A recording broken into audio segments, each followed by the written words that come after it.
My sister-in-law bought this medicine from somewhere, and it's guaranteed to give her a boy after 3 injections. As a doctor, I advised her that the hormones in the medicine would affect the baby and that it might be deformed. My brother threw it away, and my sister-in-law ended up with a girl and injured her uterus in labor. She couldn't get pregnant again. My brother insulted me every day, and my sister-in-law said I was jealous of her medicine and cursed me every day. When they found out I was pregnant with a boy, my sister-in-law deliberately caused me to give birth prematurely and locked me in the house, killing me twice. After I was reborn, I looked at the medicine in my sister-in-law's hand. It's amazing. Why don't you give me some too? After hearing this, she hid the medicine in her bag and looked at me cautiously. Don't try to take advantage of the medicine. It took me a lot of effort to find it. My brother was skeptical. Nancy, you're a doctor. Take this medicine to the lab and see if it works. This bitch stole $18 from me. It can't be fake. My brother looks at me as if he believes my words are the truth. But how I died in my last life is still fresh in my mind. At that time, my sister-in-law got the medicine. My brother asked me if it worked. On the one hand, I'm a doctor, so I can't help her. On the other hand, he was my own brother. So I persuaded him. It's been around for a while, but it affects the baby's hormones. I even showed my brother and sister-in-law some cases on the internet. My brother believed me, threw away the medicine, and slapped my sister-in-law. My sister-in-law has been blaming me ever since.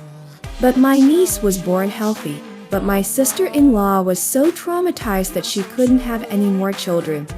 She blamed me for everything. If she'd used that medicine, she might have had a son. As she scolded me, my brother was brainwashed into thinking that the medicine was really useful and blamed me too.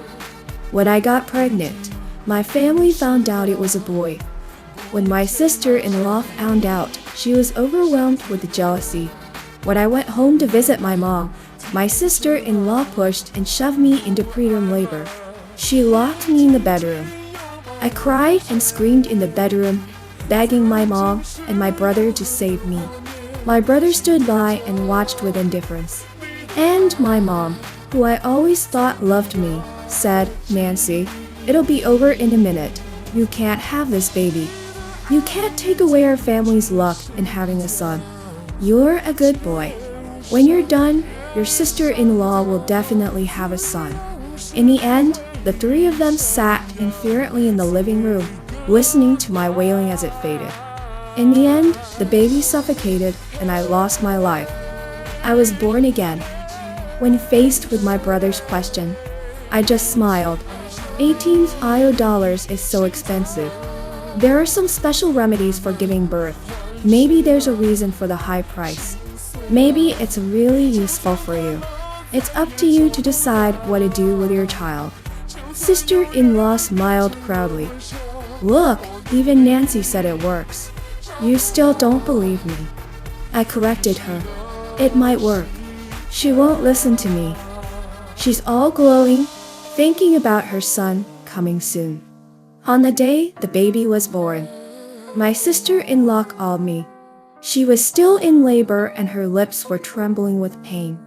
But she pretended to be calm and said, "Nancy, I've given birth to a boy.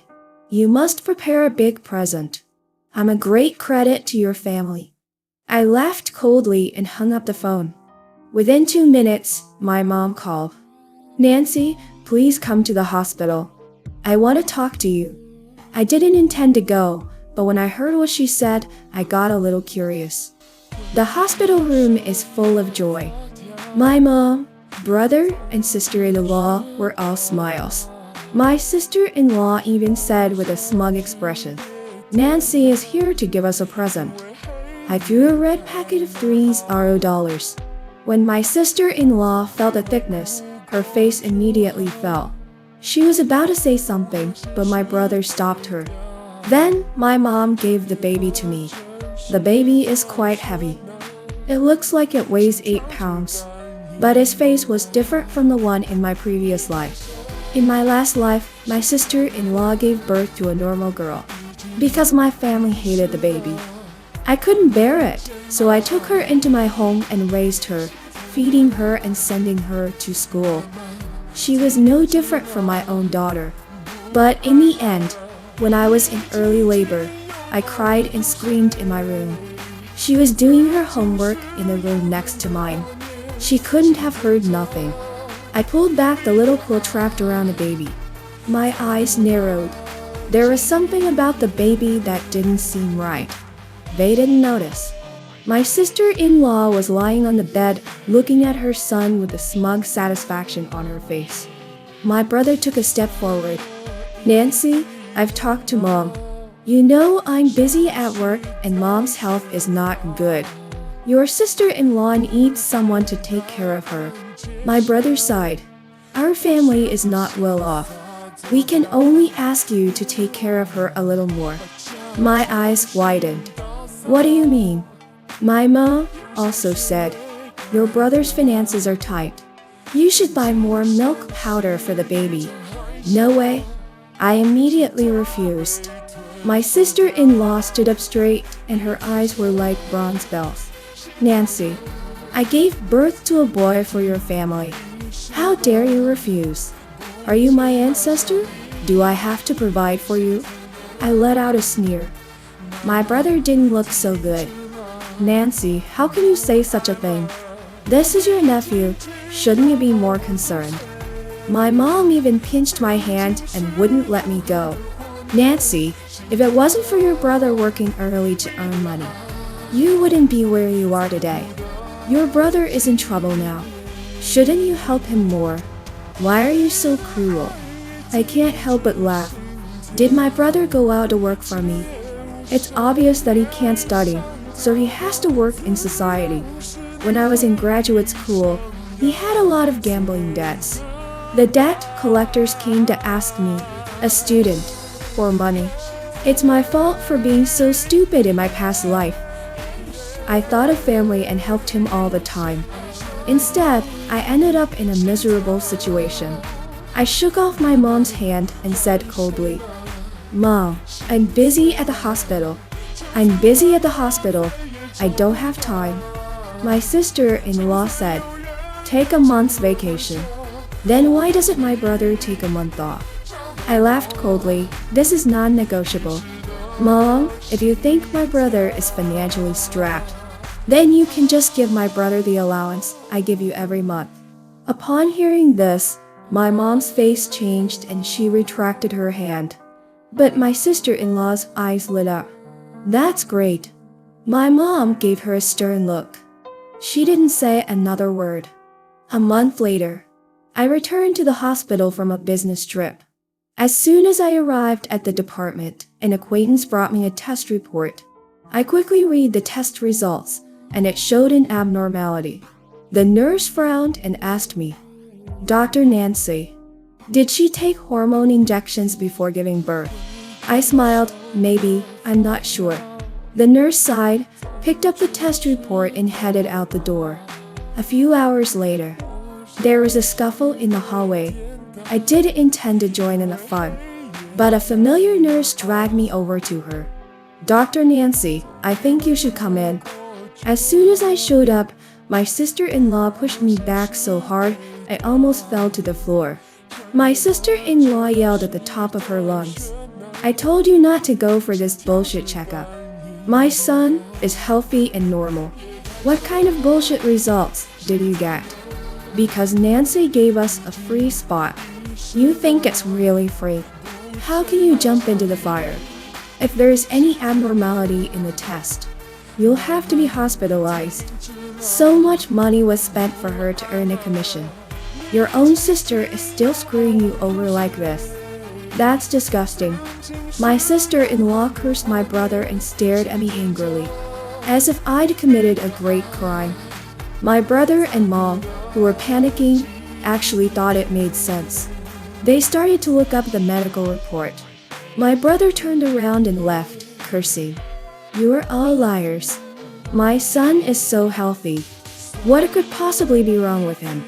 In my previous life, I had already suffered. In this life, I just smiled. I waved my hand and told the people watching to disperse. The child was taken back without further examination.